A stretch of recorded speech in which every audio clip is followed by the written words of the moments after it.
Welcome to my autistic meta life. Here I am about to play the new Fallout 4 PS5 edition. Very, very excited about that.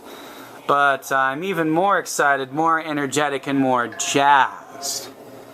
Just about life in general. I mean, I went through some really tough, really hard times. This entire channel is definitely a archive of that experience.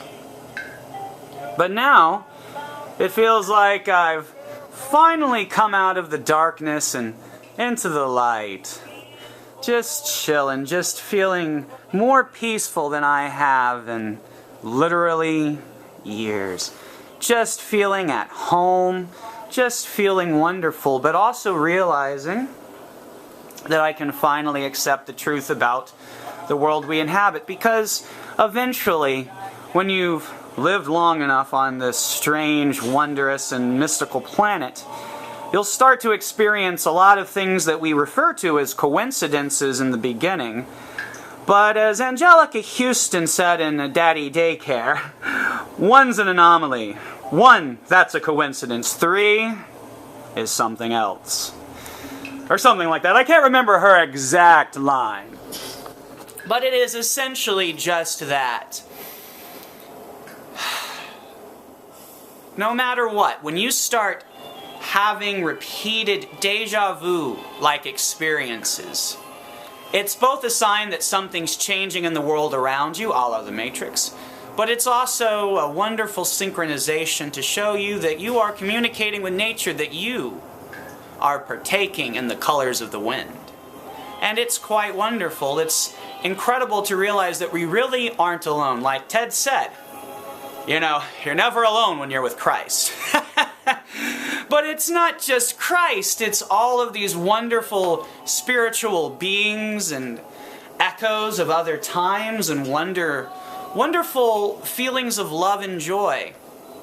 But you really have to embrace the insanity around you when you realize just, yeah, have you ever really considered that we're a very war-like people? But not just a warlike people. This world is designed by those in power to create war and suffering. I mean, it's just not a good model for any society. You would think on this planet that those in power would be trying to create the most utopistic, I don't even fucking know if that's a word, but whatever the case may be, you would think they'd be trying to make the literal version of fucking Epcot, like Walt Disney envisioned, so that everybody is not just taken care of, but everybody's satisfied and happy so that they can be at their best, you know? It's kind of like most relationships that people are in, you end up being with somebody who just brings out like the fucking worst in you. It's not even just that they don't bring out the best in you, it's that they also bring out the worst in you. It'd be one thing if it was like a neutral situation, but it's a totally negative, fucked up one when most of us are surrounding ourselves with people that we do care about and cherish, but like we have to sit there and admit that they bring the worst out in us. And that's fucked up. I mean, it's abusive to ourselves, because you can have self-control, but when you're repeatedly putting yourself into positions where you're just testing your limits, eventually, you know, you need rest, you need respite. You can't keep surrounding yourself with all that struggle and strife, because it just leads you to feeling beaten down, broken, exhausted, just like, you know, nothing feels worthwhile anymore. So that's why you really have to let go of all of those preconceived notions that the world's put in our heads, because, I mean, there's shit that we have evidence of flying around in the sky that's defying technology, physics.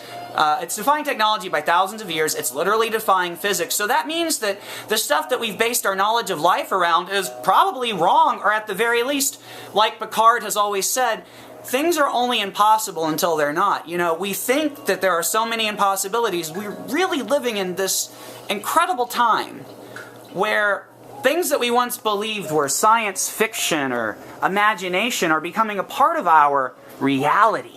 And it's like looking in a mirror into these wonderful worlds of entertainment that we've all participated in, that we all love and cherish. And we're eventually all going to realize that we're living this incredible kind of Truman Show-like experience. There is something watching us. There's something watching over us. But worst of all, there's this evil presence in the world that's trying to turn us against our invisible, spiritual, color of the wind allies. It just doesn't want us to trust, love ourselves, and really just go, You know, it wants us to think negative thoughts about things that we like. It wants us to sit down and put our perception into a negative light.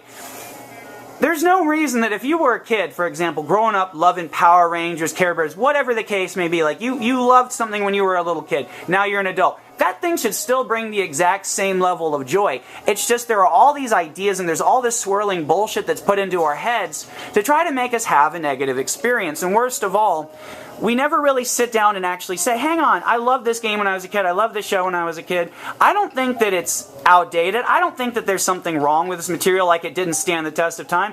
I think that I'm not in that same place that I was in as a kid where I was actually free to just let go and enjoy things, you know? But in any case, this is my autistic meta life, and we're going to get more into these things as we go along. But we all got to start a journey somewhere, and this is the new journey that we're going to be going on together. I've been really inspired by my boy Bren's videos. I am spacing on your last name, my man, but he's a car lifer. He's an incredible, just inspirational dude. I mean, he's out there being an incredible father, taking care of business in his life, just putting in the work and the effort. He is just a champ. I love the dude. I mean, everything is really serendipitous in my life, that when I discover something like that, it just puts me right on course, you know. It's like you found that missing thing, and it's helping you work through all those things you quite didn't know how to achieve, or you didn't quite understand, and now you can, and that's just awesome. And it's really great to have those kind of role models around, and so that's what I'm trying to do here with this, you know. I want us to sit down, to chill, to think about cool stuff, to think about it positively. That's what I've been trying to do on this channel, but it's really hard when you're going through shit. I mean, when you're dealing with a world that's literally crazy and fucked up and insane, you know, it's going to do that to you. And until you learn how to handle life, until you can put in the mental energy, it's like, I love that Bren's all about physical exercise, but what we're about on this channel, I mean, don't get me wrong, I'm doing more physical exercise now than I've been doing in years, and it's great. But what I've been doing for years, and what's paid off to get me to the point where, I mean, I never exercised at all before. But, I just wasn't good at keeping up with good habits. But now that I've put in the mental work and the effort, and I've like battled off fear, and like that I'm really getting into the self-control to where I don't have to smoke weed anymore as a necessity, that it's a fun spiritual thing to do. And also, I mean, I got to this point, I talked about it in a couple of videos back, where the spiritual forces and the darkness that I face on a daily basis was just so strong that, I mean, it was not a good idea to partake, because I wasn't leveled up enough to handle it. Now I've totally leveled up, you know. We don't grow up on this channel. Growing up, that's for losers. This is Never Never Land. We're Peter Pan. We're Pan the Man, you know, because I can fight, I can fly, and I can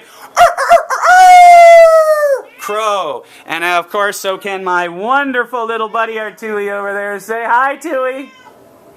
Tui says hi.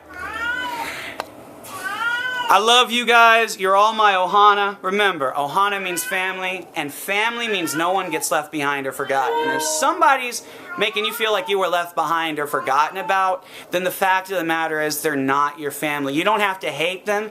You can even still love them. You can even still enjoy their company, but you have to realize that they're never going to deposit into your emotional bank account. And if you're okay depositing into theirs, and maybe even depositing into your emotional bank account yourself by enjoying their company and accepting them for who they are, and just realizing that, you know, you can either walk away from these people, or you can learn to appreciate and enjoy them for how they are. Sometimes it sucks because there are people in our lives, maybe parents, other important people like that, who really should be trying harder, but it's not about them. You have to remember that it's okay to live a selfish existence. And what I mean by that is, it's okay to realize that we can do things just to make ourselves happy. Like, we don't have to sit there in constant conflict, constantly trying to make something better. You can appreciate things for how they are while making yourself better. You know, the way that you can do that kind of balance to where you're not just chasing, you know, you're not just trying to make everything perfect, but at the same time, you're letting the things be that can be let be, like other people, to where you can realize you're in control of yourself, where you're starting off with that man in the mirror. I know I'm talking really fast, but I smoked some Pineapple Express today. That stuff is really strong. I also had a nice G Fuel this morning, so I've been really hyped. And I've also been just wanting to get this out there, wanting to go on this new journey with you guys. I'm still going to post some other kinds of content, but we're really going through a change on ourselves, and that means the channel is going to go through a change. And it'll be great to see what kind of new audience it attracts, what kind of new interactions we get. So I'm really excited for that. This might be all there is to this first episode. Maybe, who knows? You know, maybe we'll add some other stuff into it. But for now, we've turned on the camera. Like Bren says, we've gotten started. We're making content, and I feel great about that. So let's keep it up. Now it's time for me to enjoy some Fallout 4 and shut the fuck up for a little bit.